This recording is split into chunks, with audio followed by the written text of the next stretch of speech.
Usually when we talk about getting a medical diagnosis, there is this really comforting expectation of just like absolute precision. We want it to be like engineering, Right.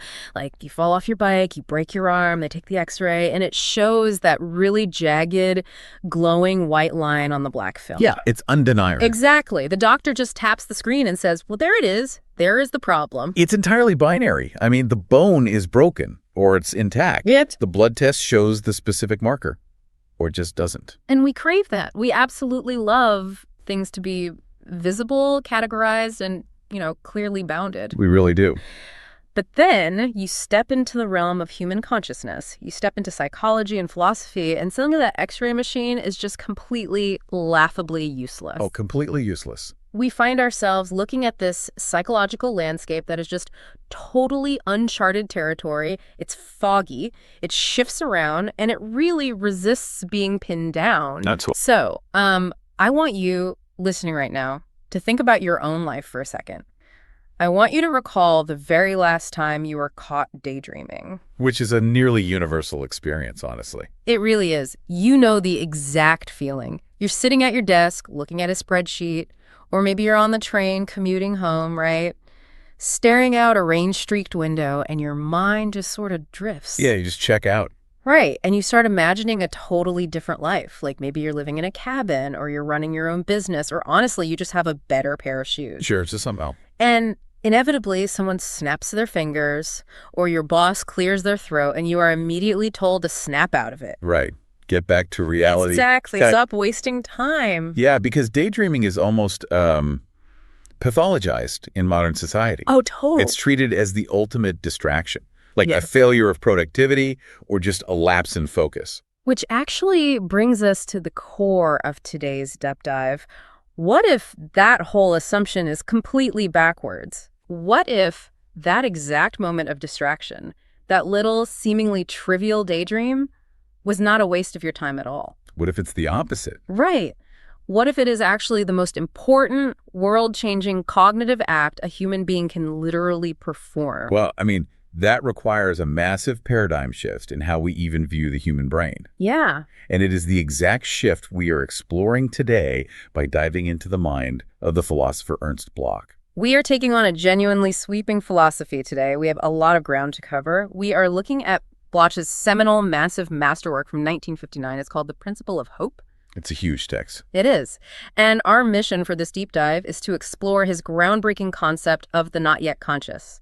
We're going to take these incredibly dense, sometimes really intimidating philosophical ideas and try to break them down so they are accessible and, practical for you. Yeah, we will be tracing a very specific ascending path today. Right. We're going to start from the smallest, the most trivial personal daydreams you might have on a random Tuesday afternoon. Just normal stuff. Exactly. And from there, we'll unpack the actual mechanics of those thoughts and scale that exact same psychological mechanism all the way up to grand, world-altering social revolutions. So let me throw an analogy out there just to sort of set the stage for this. Think of the human brain like a smartphone, right? Okay. We usually think of daydreams as a bug. We view them like some glitchy app running in the background, just draining our battery when we're supposed to be dedicating all our processing power to the spreadsheet right in front of us. Right, the productive thing. But Bloch is stepping in and arguing that daydreaming is actually the ultimate feature. Yeah. It's the operating system's way of downloading a future that hasn't even arrived yet. So it's not a glitch at all. It's the most advanced, forward-looking software we possess. That operating system analogy works perfectly, actually, because it frames the mind as an active processor of the future, rather than just, a storage drive for the past. Exactly. But to really grasp the gravity of this, I think we have to look at the environment in which Bloch was writing this massive defense of hope. Yeah, the context is wild. Right, because you might assume a book titled The Principle of Hope, which spans 3 volumes and literally thousands of pages. You might think it was written during some golden age of peace and prosperity. Yeah, like some philosopher sitting in a beautiful sunlit garden, just feeling really optimistic about humanity. Far from it. Bloch actually wrote the bulk of this text while actively fleeing the horrors of Nazi Germany. Which is just incredible to think about. It really is. He lived in exile in the United States, specifically between 1938 and 1947. Wow. So he was watching the Holocaust unfold, the Second World War tearing Europe apart, the rise of global fascism. I mean, by all objective measures, this was one of the absolute darkest moments of the 20th century. Yeah. Hope was essentially extinguished for millions of people. Which makes his obsessive focus on hope almost like an act of defiance. Absolutely. It wasn't born out of some naive, sunny disposition. It was forged in an absolute crucible. Now, before we really get into the weeds of his theory, I do need to set a quick parameter for you listening. Bloch is writing from a deeply Marxist perspective. Right. That's central to his framework. He uses the framework of dialectical materialism to analyze history, economics, and human society. And as always on this show, our goal is not to take political sides. No, left wing or right wing. Exactly. We are not here to endorse a specific political ideology. We're just acting as impartial guides to unpack his worldview so you can understand the architecture of his thought. And that architecture is built on understanding hope, not just as a fleeting emotion, right? Yeah. But as an ontological category. Let's pause on that phrase, ontological category. Sure. Because for anyone who hasn't taken a philosophy seminar recently, ontology is essentially the study of being. Right. What exists. It's the study of what fundamentally exists in the universe.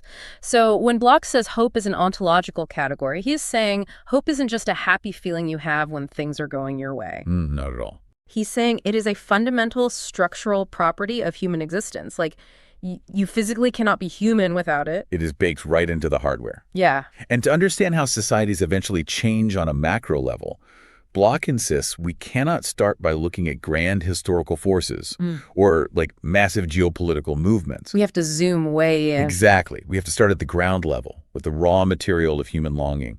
We have to look directly into the minds of everyday, ordinary people. So we dive right into the mundane.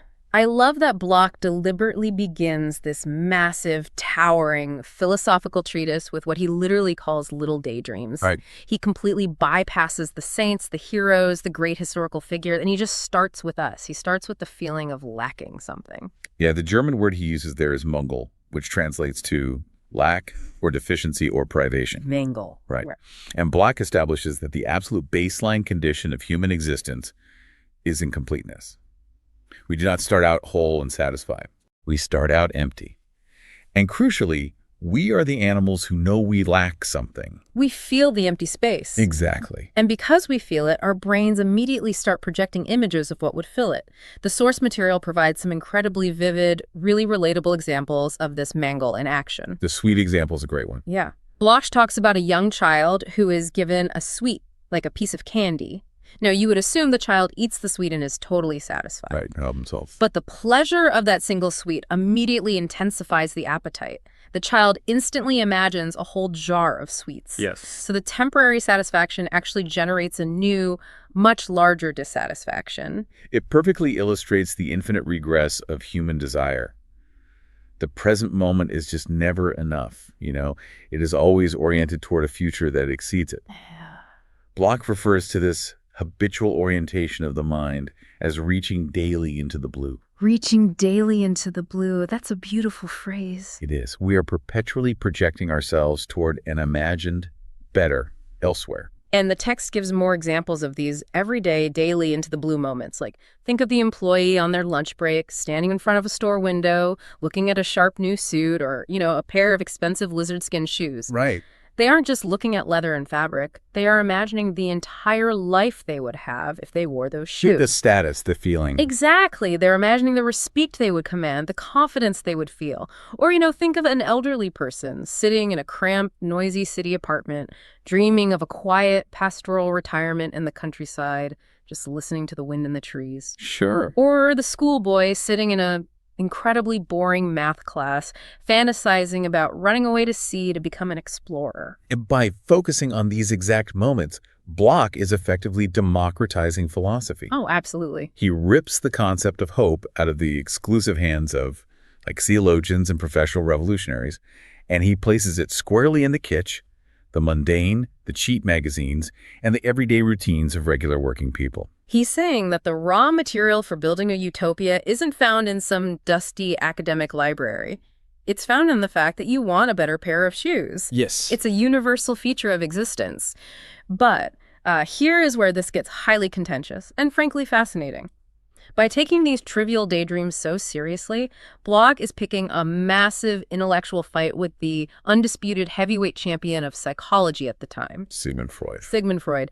And I really want to push on this rivalry a bit, because Freud obviously cared deeply about dreams. I mean, he wrote The Interpretation of Dreams. Right. The unconscious was his entire territory. Exactly. But Freud argued that dreams are essentially the basement of the mind. They are filled with childhood traumas, repressed sexual desires, and primitive drives that we've just pushed down into the dark. For Freud, the unconscious is essentially a storage unit for things we have repressed. Yeah. It is inherently backward-looking. Psychoanalysis, in the Freudian tradition, is the process of digging into the past to explain the neuroses of the present. Let me try to visualize this. If Freud is arguing that we are driving the car of life, looking entirely in the rearview mirror, like obsessed with our childhood traumas and past repressions, Bloch is sitting in the passenger seat, grabbing the steering wheel and yelling, "Look out the windshield." Oy. There is a destination ahead. I can definitely see the difference in direction. But the sources note that Bloch literally calls Freud's backward-looking psychoanalysis a catastrophic analytical error. He doesn't hold back. No. Why use such strong language? What makes it catastrophic? Well, it comes down to how we view human potential. Bloch doesn't dismiss Freud entirely, to be fair. Okay. He acknowledges that Freud was brilliant in recognizing that dreams are fundamentally about wish fulfillment. But Freud made the critical error of treating all dreams, both our sleeping night dreams and our waking daydreams, as retrograde. Meaning they always go backwards. Exactly.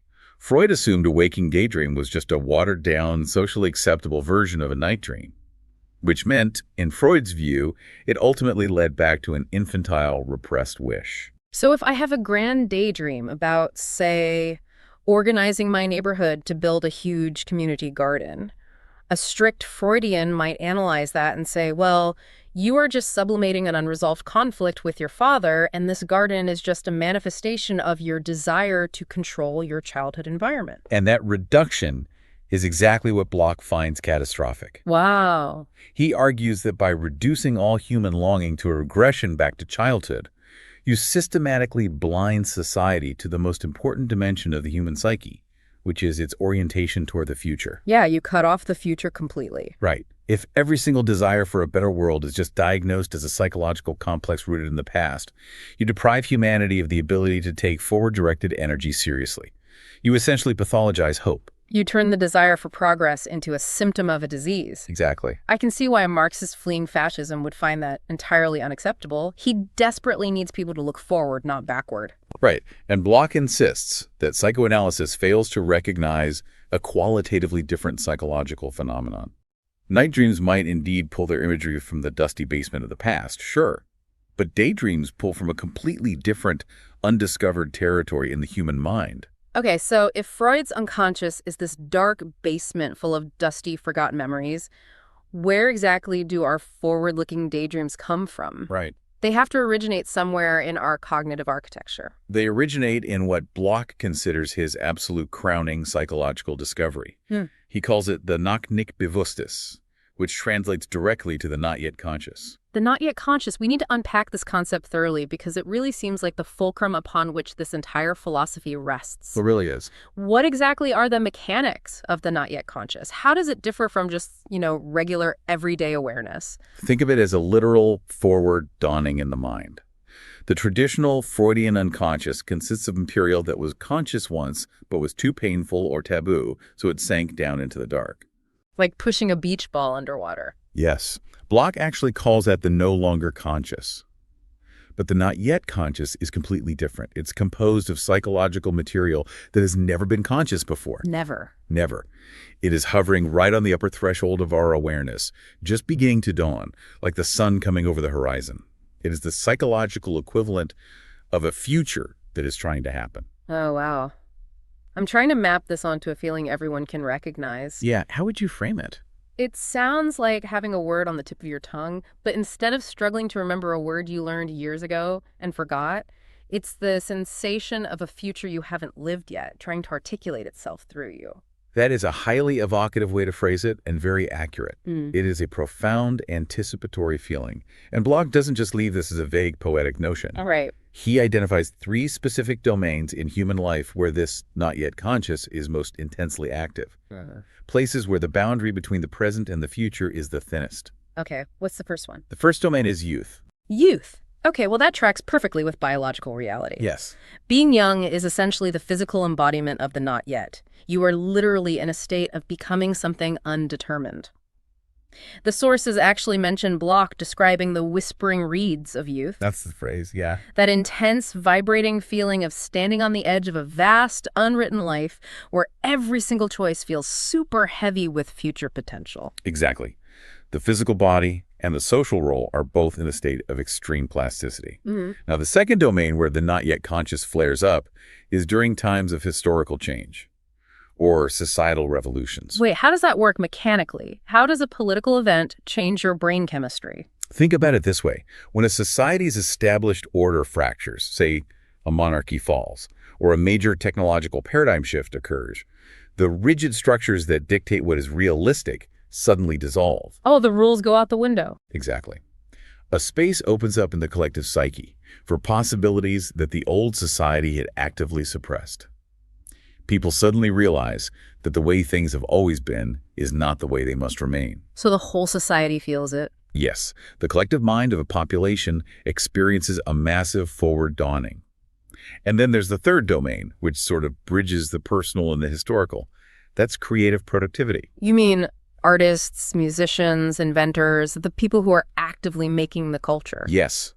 When a great artist is creating a masterpiece or a scientist is formulating a breakthrough theory, they are not just rearranging old memories or regurgitating past data. Right. They are pulling something genuinely unprecedented across the threshold of consciousness.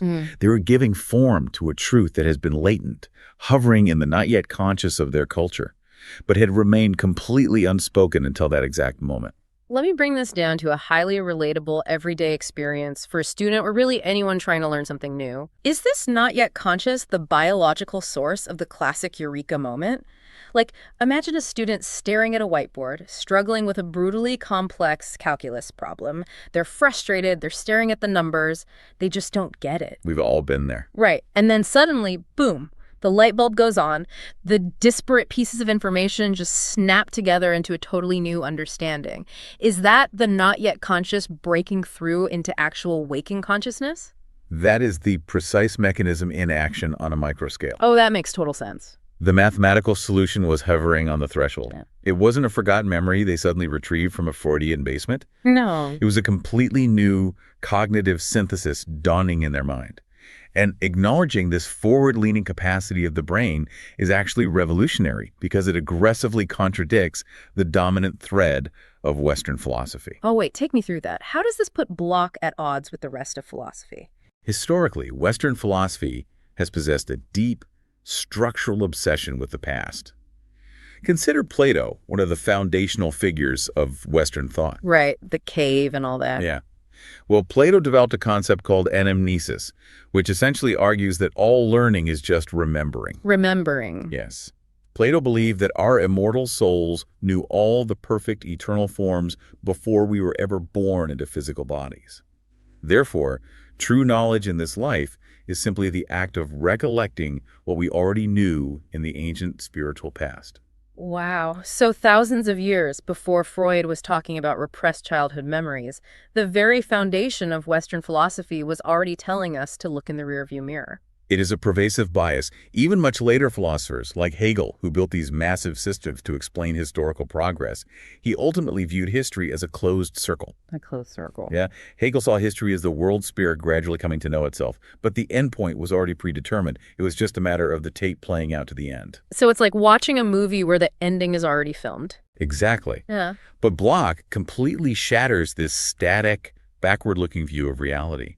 By centering the not yet conscious, he argues passionately that the human psyche, and by extension, the universe itself, has a genuine unwritten future. It's wide open.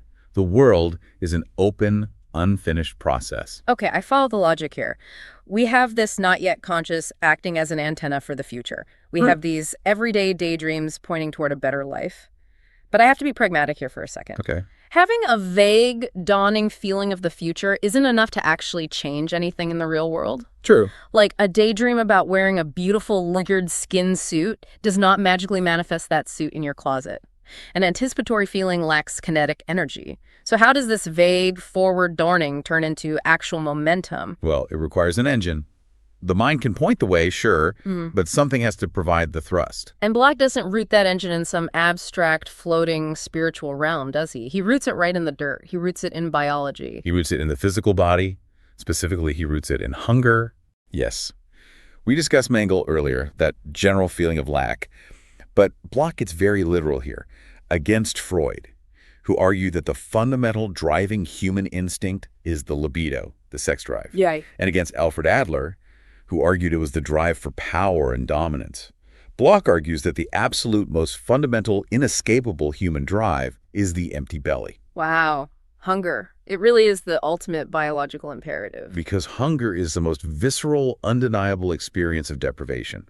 You can suppress your libido, you can ignore your desire for power, but you absolutely cannot ignore starvation. No, your body won't let you. Exactly.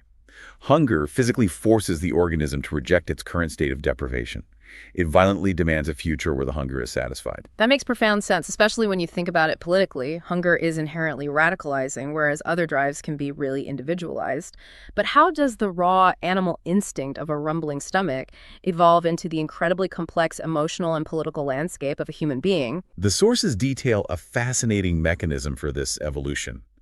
Bloch makes a strict taxonomy of human emotions, splitting them into two distinct categories. Okay. He calls them filled emotions and expectant emotions. Let's define those. What is a filled emotion? Filled emotions are feelings like envy, greed, gratitude, or nostalgia.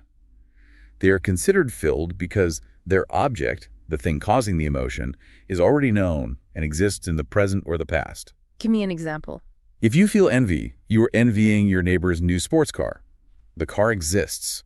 The object is a known quantity. The emotional loop is closed. Okay, the emotion is literally filled up by the object. I get that. So what are the expectant emotions? Expectant emotions are completely different. These are feelings like anxiety, fear, and most importantly, hope. Okay. They are oriented entirely toward objects or situations in the future. They are focused on things that do not exist yet, but might come into being. So fear is an expectant emotion, anticipating a negative future-like injury, loss, starvation. And hope is an expectant emotion anticipating a positive future-like safety, abundance, connection. Yes, but this is where Bloch performs his most vital intellectual maneuver. He refuses to leave hope as just a passive, warm, fuzzy feeling. Right, it's not a Hallmark card. Exactly. He doesn't view hope as simply sitting on your couch, crossing your fingers, and wishing upon a star that things somehow magically get better. He elevates hope into a rigorous cognitive category. What does that mean in practice? Hope, for Bloch, is a mode of intentionality. It involves a kind of forward-directed knowledge. It's a highly attuned perception of real possibilities that are hidden but genuinely latent in the present moment. The text actually refers to this elevated state as doctispes. Doctispes.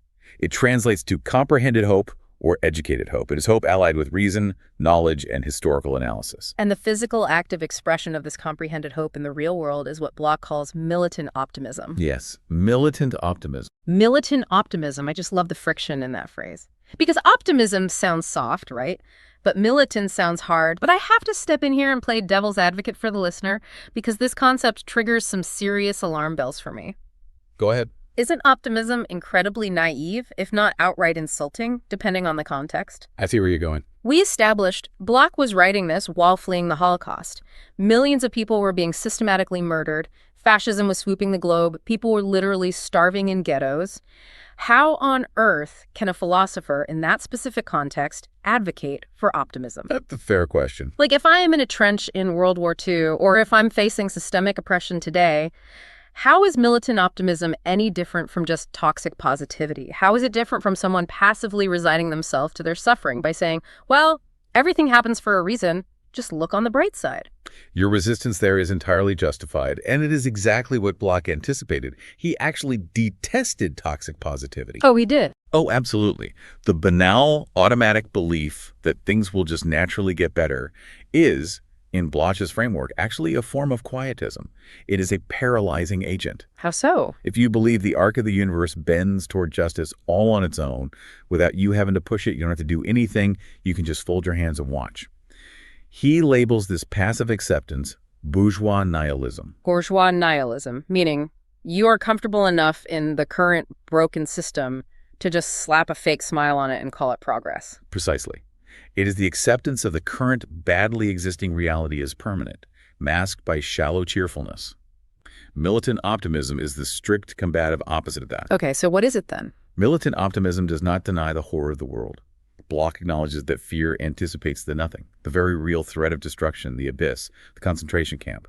Hope, conversely, anticipates the all-total fulfillment, human emancipation. Militant optimism means staring directly at the nothing, acknowledging its terrifying power, and then taking active, participatory steps into the unknown to defeat it, armed with knowledge. Wow. So it's not a blanket statement that everything is going to be okay. It is a declaration that says things are absolutely terrible, destruction is a real possibility, but I have analyzed the situation, I can see a realistic path to making things better, and I'm going to fight fiercely to pull that possibility into reality. Exactly. The hope must be mediated with objective reality. It cannot be pure fantasy. A militant optimist looks at the objective conditions of the world, finds the latent seeds of a better future that actually exist within the cracks of the current system, and then systematically nurtures those seeds. So it's practical. Highly practical. It is the raw biological drive of hunger, married to the forward-dawning vision of the not-yet-conscious, manifested as calculated action. That reframes it beautifully. It is hope as a weapon, not hope as a comfort blanket. But that leads to an obvious logistical problem. If militant optimism is the engine, and real possibility is the fuel, how do we know where to steer the car? Like, how do we map out a utopia we've never even seen before? We look at the maps our ancestors and our contemporaries have left behind. We look at culture. We look at art. Which brings us perfectly to the next phase of our journey. Art and music as the utopian surplus.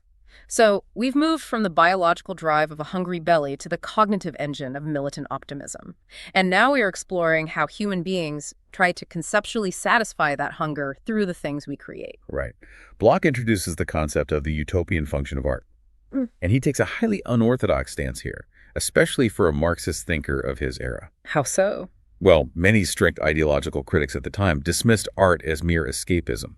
Or worse, they viewed it as pure ideology, a manipulative tool used by the ruling class to distract the working class from their exploitation. Right, the classic opiate of the masses critique. Like, don't worry about your terrible wages and your cramped apartment. Just go to the theater, watch the pretty actors, and just pacify your anger. Yes, the assumption was that art simply reflects the economic base of its time and serves to maintain the status quo. But Bloch disagrees. Completely. Bloch argues that art is infinitely more complex than that. Art is not merely a mirror reflecting society, it is a laboratory.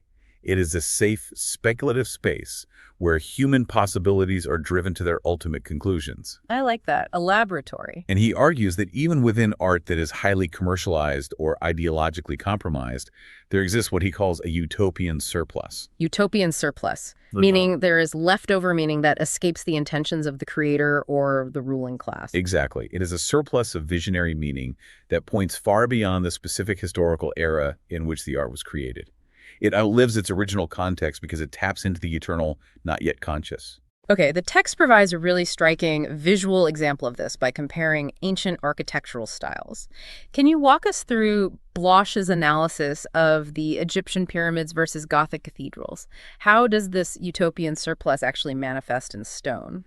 It is a brilliant visual analogy. So Bloch analyzes ancient Egyptian architecture, specifically the pyramids and the massive temples. He argues that the underlying aspiration of Egyptian society, as reflected in their masonry, was a desire to become like stone. Become like stone? Yes, it was an architecture aimed at the crystal of death. The pyramids are smooth, heavy, unyielding blocks designed to endure forever, totally unchanged. Right. They represent an intended perfection of stasis. It's a society obsessed with preserving the God King in a static eternity. It is monumental, but it is deeply conservative. It says the universe is fixed and we are locking it in place forever. But then Bloch contrasts this with Gothic architecture, the great soaring cathedrals of medieval Europe. He argues that Gothic architecture does not mimic the dead crystal. It mimics the tree of life or the organic vine of Christ. Oh, like think of the flying buttresses, the ribbed vaults reaching upward, the massive stained glass windows letting all that light pour in. Yes. It is dynamic. It is reaching upward, organic, and highly intricate. Now, logically, both of these architectural styles were funded and built by highly stratified, oppressive, monarchical societies. Right, the peasants building the cathedral were exploited just as much as the laborers building the pyramids were. Exactly. Yeah. But, Bloch argues, the surplus meaning in the Gothic cathedral, that upward thrust, the light, the integration of thousands of artisans' individual unique carvings, points toward a deep utopian desire for growth, life, and reaching a higher, unalienated state of community. So it points past its own era. Yes, the oppressive medieval society built it, but the structure itself whispers of a freedom that medieval society couldn't actually provide. That is just incredible. It is the not yet conscious literally carved into stone. It outlasts the kings who paid for it. It does. And the sources note that Bloch applies this exact same lens to music, specifically highlighting Beethoven and Mozart. Right. Because Bloch considers music to be the most profoundly utopian of all the arts, simply because it is the most abstract and forward-moving.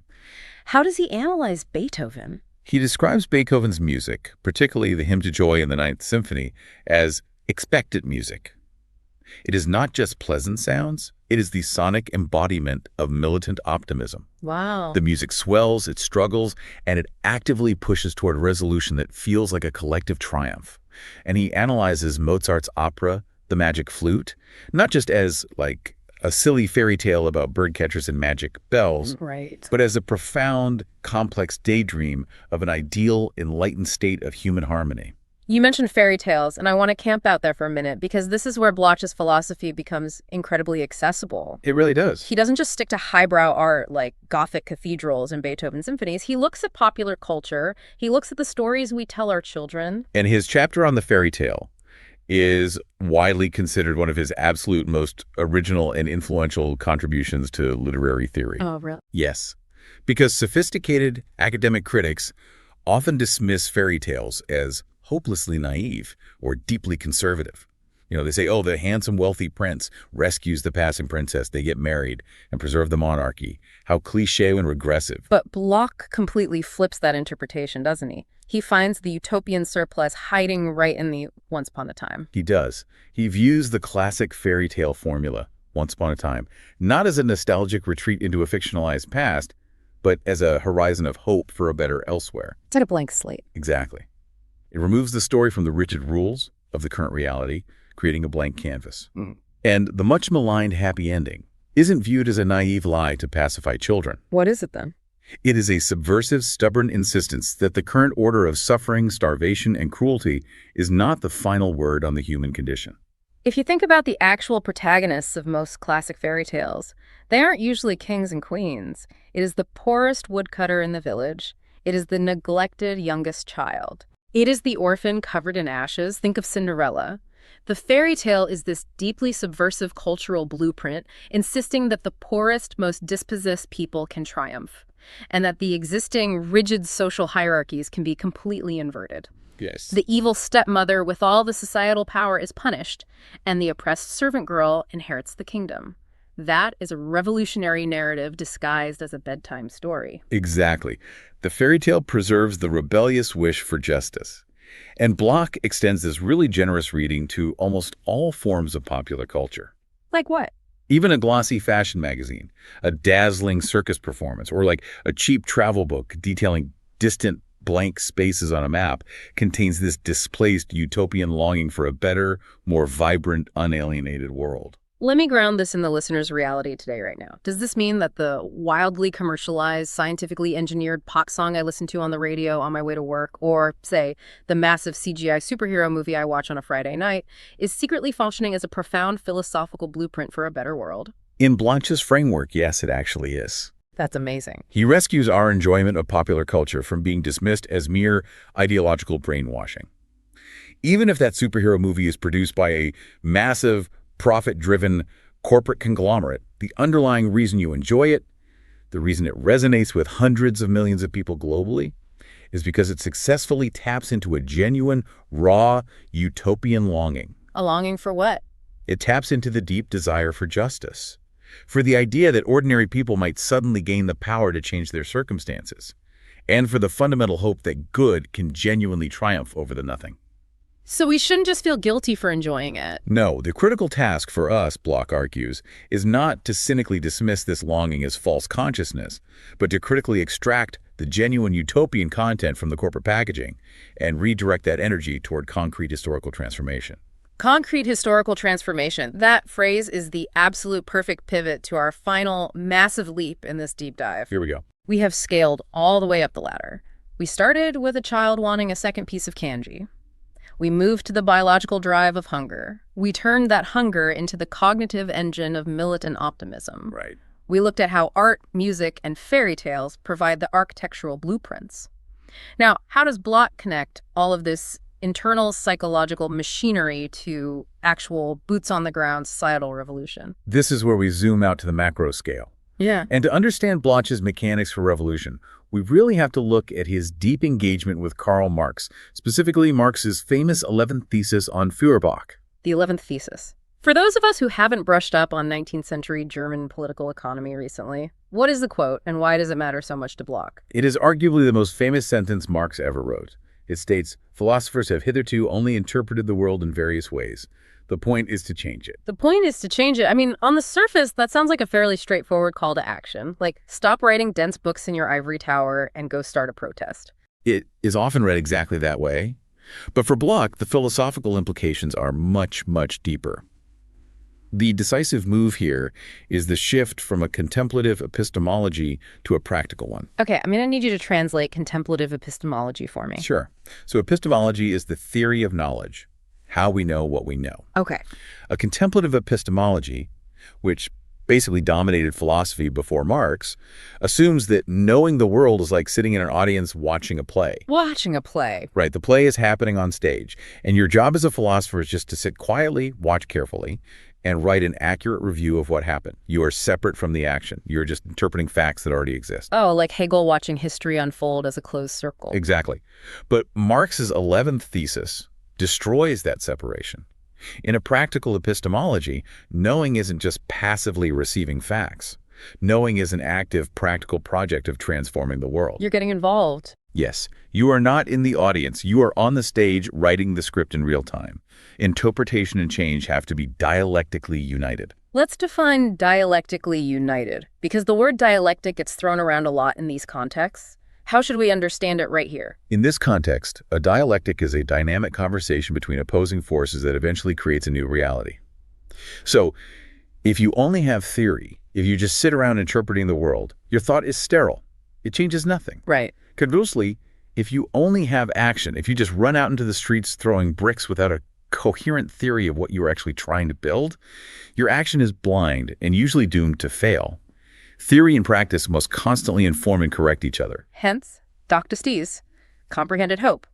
The theory, which is understanding the objective reality, and the practice, the militant optimism acting upon it, combined into one force. Precisely. And for grand societal change to actually occur, for a revolution to succeed, Bloch says you need two vital factors to intersect at the exact right moment.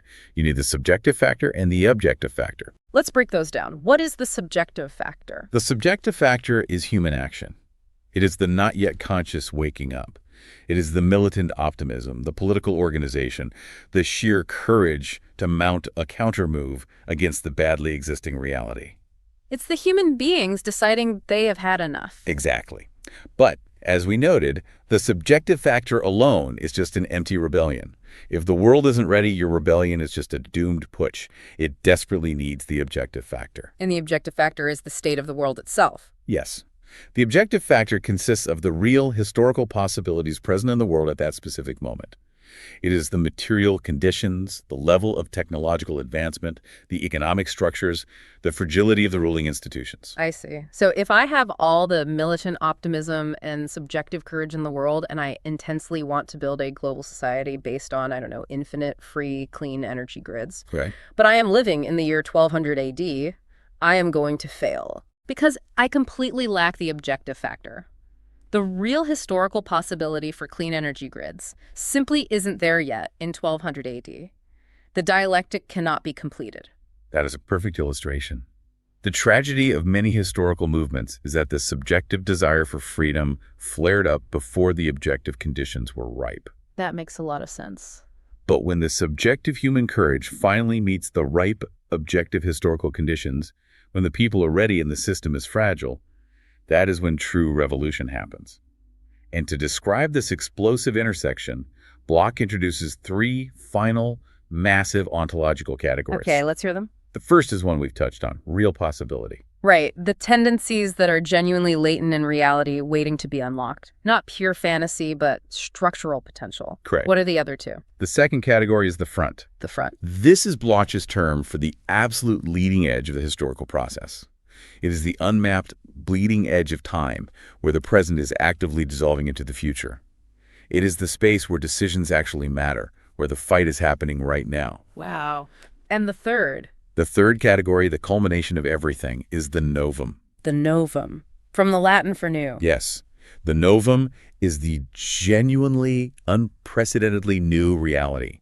It is the breakthrough that emerges from the front when the subjective and objective factors finally unite. This is not just a tweak. No, it is not just a repetition of the past, and it is not just a slight improvement on the present. The novum is the not yet conscious finally becoming real. It is the utopia we have been daydreaming about since we were children wanting a second sweep. I want to frame this with one final analogy for anyone listening who might be feeling, frankly, overwhelmed by today's news cycle. It's very easy to feel that way. It is incredibly easy. Scrolling through social media or watching the news, you feel like history is just this massive, crushing tidal wave that we are all drowning in. We often feel totally powerless. Absolutely. But Bloch's entire massive philosophy is basically arguing that history is not a pre-recorded movie. We are not strapped into a theater seat, forced to watch a tragic ending that was written decades ago. Right. History is a live, multiplayer video game. The code is still being written right now. And we are currently holding the controllers. We are standing right on the front. That analogy captures the essence of his ontology perfectly. History is fundamentally an open process. Yeah. It is an unresolved dialectic between our hopes and the material world. Yeah. If we just passively interpret the world, if we succumb to bourgeois nihilism and just watch the movie play out, or if we just stare into the Freudian rearview mirror, we risk slipping into the nothing. We risk barbarism, climate collapse, and destruction. Which, again, was a very real, very literal threat for Bloch writing in the shadow of the Holocaust. He knew that nothing was hungry. He had seen it consume millions. But his counter-argument is that if we act with militant optimism, if we use our comprehended hope to rigorously analyze the world, identify the real possibility hidden at the front, and act collectively, we can steer the historical process toward the all. We can bring the novum into existence. Oh, you can. That is a staggering amount of power to hand back to the individual. Let's take a deep breath and quickly summarize this incredible ascending journey we have just been on. It is a massive intellectual architecture to hold in the mind all at once. It really is. Yeah. So we started at the absolute bottom with the mangle, the basic rumbling hunger of daily life, the feeling that something in our existence is missing. Right. From that lack, we discovered the forward-dawning, not yet conscious, the newly discovered territory of the mind that anticipates the future rather than just regurgitating the past. Yes. We learned that we can weaponize this anticipatory feeling through Doctus, militant optimism, turning hope from a passive, fuzzy feeling into a sharp cognitive tool. We then learned how to decode the utopian surplus hiding in plain sight in the stonework of Gothic cathedrals, the swell of Beethoven's symphonies, and the subversive triumph of Cinderella. Our cultural blueprints. And finally, we scaled all the way up to the grand, unfinished front of human history, where our subjective courage must meet objective reality to create the genuinely new, the novum. Thinking means venturing beyond. That was Bloch's motto, and it serves as a perfect summary of his life's work. Thinking means venturing beyond. I absolutely love that. So to you, the listener, I want to validate you right now, armed with all this philosophy. Yes. The next time you catch yourself daydreaming, whether you are staring out a rainy window on a bus or pretending to look at a spreadsheet in a deeply boring meeting, do not feel guilty. You're not doing anything wrong. You are not glitching. You are not wasting time. You are actively participating in the exact psychological mechanism that has driven every single ounce of human progress since the dawn of time. Sure. You are exercising your anticipatory consciousness. You are venturing beyond. You are engaging the not yet conscious. So I want to leave you with a final lingering question to mull over today as you go back to your routine. Think about your most trivial, escapist daydream. The one you had this morning. A really silly one. Yeah, the one you would be deeply embarrassed to tell your partner or your friends about because it seems so silly. What if that tiny, seemingly insignificant daydream is actually a microscopic piece of the blueprint for a society that won't exist for another 100 years? The future has to start somewhere. What is the future trying to dream into existence through you? Keep reaching into the blue. See you next time on The Deep Dive.